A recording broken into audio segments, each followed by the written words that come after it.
हर हर महादेव, जय भोलेनाथ। मैं हूं आपके साथ प्रियंका तिवारी और स्वागत करती हूं आप सभी का आज के इस नए वीडियो में। भाई और बहनों, किसी भी व्रत की पूर्णता जब हम उसका उद्यापन कर देते हैं तभी होती है, यानी कि व्रत का हमें पूर्ण फल तभी प्राप्त होता है जब हम उद्यापन कर देते हैं। ठीक है, तो इसीलिए हर एक व्रत का उद्यापन बहुत ज़्यादा महत्व रखता है। उसे विशेष विधियों द्वारा मतलब बृहद रूप से अच्छे तरीके से ही करना चाहिए, क्योंकि आपके द्वारा की गई मेहनत, आपकी तपस्या का फल जो है उद्यापन पर ही निर्भर करता है। तो आज के इस वीडियो में मैं आपको सावन सोमवार व्रत के उद्यापन की विधि बताने जा रही हूँ। तो देखिए, उद्यापन करने का सबसे पहला नियम ये होता है कि जैसे जब हम व्रत शुरू करते हैं तो व्रत करने का संकल्प लेते हैं, ठीक उसी प्रकार जब हम उद्यापन करते हैं तो उद्यापन करने का भी अलग से संकल्प उसी दिन लिया जाता है जिस दिन हम उद्यापन करते हैं। तो यह बोला जाता है कि जो मैंने ये सोमवार के व्रत किए हैं इनकी संपूर्णता के लिए जो है आज व्रत का उद्यापन करने का संकल्प लेती हूँ या लेता हूँ। ठीक है, संकल्प लेकर के ही आगे की पूजा विधियाँ शुरू की जाती हैं। उद्यापन की पूजा विधि बताने से पहले मैं आपको कुछ और उद्यापन के नियमों के बारे में जानकारी दे देती हूँ, क्योंकि सामान्य तौर पर व्रत करने के अलावा भी जो है उद्यापन के कई और विशेष नियम होते हैं। जैसे कि उद्यापन में हवन बहुत ही ज़्यादा ज़रूरी होता है। कहते हैं कि अग्नि के माध्यम से भगवान जो है आपके द्वारा दी गई आहुति सीधे ग्रहण कर लेते हैं, तो इसलिए हवन बहुत ज़्यादा ज़रूरी होगा आप जब भी उद्यापन करें।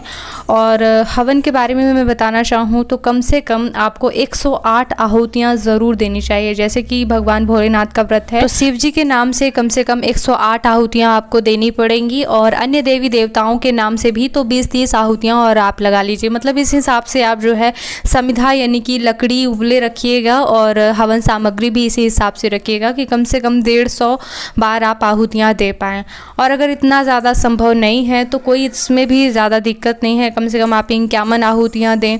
और नहीं दे पा रहे हैं तो फिर 11-21 जैसा भी आपसे संभव हो पाए, लेकिन हवन ज़रूर करना है, भले ही छोटे रूप में करें।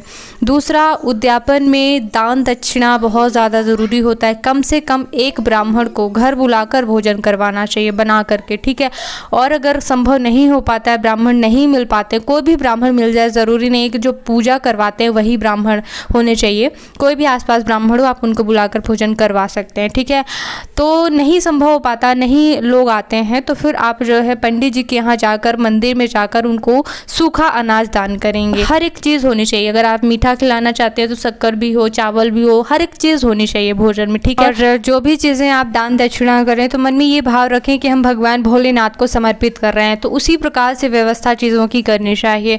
ठीक है, और ये जो दान दक्षिणा होती है कहीं ना कहीं हमारे व्रत को और भी ज़्यादा प्रभावशाली बनाती है, और जो व्रत में त्रुटियाँ हो जाती हैं उनसे इनकी भरपाई भी होती है। ठीक है, जैसे कि कभी मंत्र जप में त्रुटियाँ हो गई, कभी व्रत खंडित हो जाता है, कोई चीज़ मतलब हमें पता भी नहीं चल पाता कि हमने कहाँ व्रत में गलतियाँ कर दी हैं, तो उन्हीं की भरपाई के लिए जो है दान दक्षिणा करनी चाहिए। ठीक है, तो जो भी दक्षिणा भी आपके पास हो तो वो आप ज़रूर दान करें। जैसे कि ग्रंथों में भी ये वर्णन मिलता है कि अगर व्रत खंडित हो जाए तो अनाज दान करना चाहिए। तो इसीलिए कहीं ना कहीं मतलब भूल चूक से भी जो गलतियाँ नहीं जान पाते हम उनके लिए जो है दान दक्षिणा की जाती है। और दान की बात की जाए तो उसमें केवल अनाज और रुपये पैसे ही शामिल नहीं होते हैं, बल्कि कई और अन्य चीज़ें भी शामिल होती हैं। जैसे कि अगर आप 8-10 वर्ष से व्रत कर रहे हैं या फिर आपकी कोई बहुत ही बड़ी मनोकामना है तो इसके लिए आप जो है बृहद रूप से उद्यापन कर सकते हैं, जिसमें कई और अधिक दान सामग्री आप सम्मिलित कर सकते हैं। ठीक है, और अगर आप छोटे तौर पर उद्यापन करना चाहते हैं तो उसमें भी कोई दोष नहीं है, लेकिन बड़े तौर पर अगर करना चाहते हैं तो दान सामग्री में आप 5 बर्तन शामिल कर सकते हैं, जिसमें कि एक थाली, एक लोटा, एक ग्लास, एक चम्मच और एक कटोरी होनी चाहिए। और ब्राह्मण के लिए वस्त्र आप दान के लिए रख सकते हैं। शिव जी का ही भाव करके रखना है और गौरी माता का भाव करके, तो ब्राह्मण के लिए जो है आप कुर्ता पैजामा का, और गौरी माता की लिए जो है भाव करके आप एक साड़ी और पूरी मतलब जो भी श्रृंगार की सामग्रियां होती हैं वो आप रख सकते हैं। श्रृंगार की सामग्री का कोई मतलब लिमिटेशन नहीं है, जितनी सामर्थ्य हो, आपके सोने चांदी देने की इच्छा है तो वो भी आप कर सकते हैं। और अगर नहीं है सामर्थ्य तो छोटे तरीके से भी किया जा सकता है। भगवान तो आप जानते हैं कि मतलब भाव के भूखे हैं, छोटी चीज़ें भी सम्मिलित की जाती हैं पूजा पाठ में। ये है कि हम भगवान को जितना देते हैं वो कई 100 लाख गुना होकर वापस आता है। तो इस दृष्टि दृष्टि से जो है हम दान करते हैं, या फिर भगवान के प्रति समर्पण का भी भाव होता है तो भी हम करते हैं। ठीक है, तो ये सभी चीज़ें हो गई। चलिए अब मैं उद्यापन की पूजा विधि भी आपको बता देती हूँ। तो उद्यापन की पूजा विधि भी देखिए लंबे समय तक होती है, उसमें पूजा की सामग्री की भी आवश्यकता बहुत अधिक होती है, क्योंकि देखिए उद्यापन कोई हमारे अनुष्ठान से कम होता ही नहीं है। जैसे कि लोग भागवत करवाते हैं, बड़े बड़े कार्य करवाते हैं, वैसे हमारे व्रत होते हैं जो कि हम हफ्तों में करते हैं, उसी को संपूर्णता के लिए हम जो है उद्यापन करवाते हैं।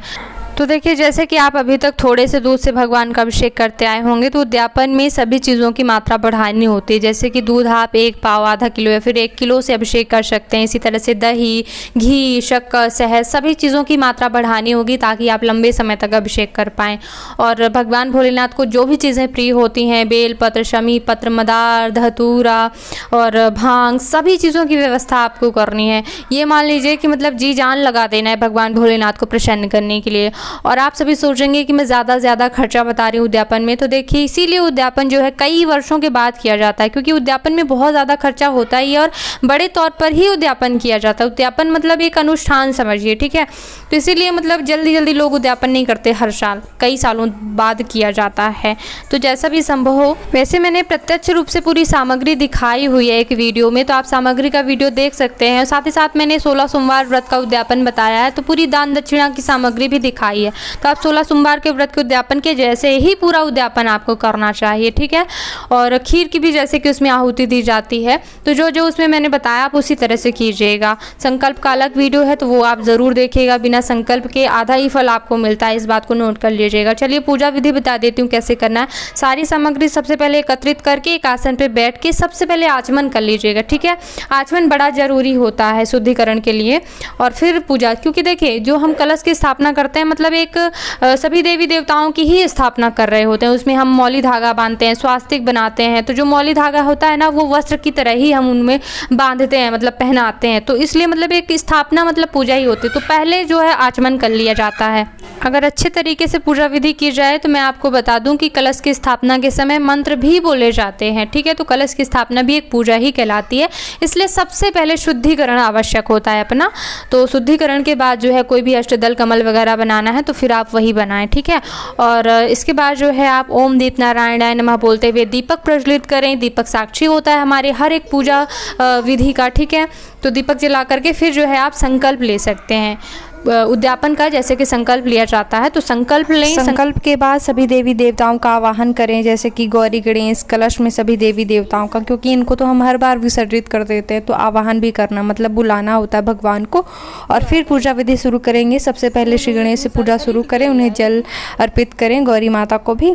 और स्नान कराने के बाद पंचामृत आप बना सकते हैं, पुष्प में थोड़ा सा पंचामृत डुबो करके और पंचामृत से स्नान कराने की भावना कर सकते हैं। पुनः जल से अभिषेक करवाने के बाद जो है कुश की मदद से आपको स्नान कराना है। फिर जो है वस्त्र अर्पित करें, चंदन पुष्प इत्यादि लगाएं, गौरी गणेश को सिंदूर लगाएं और दूर्वा अगर हो तो श्री गणेश को दूर्वा अर्पित करें, माता को लाल फूल अर्पित करें।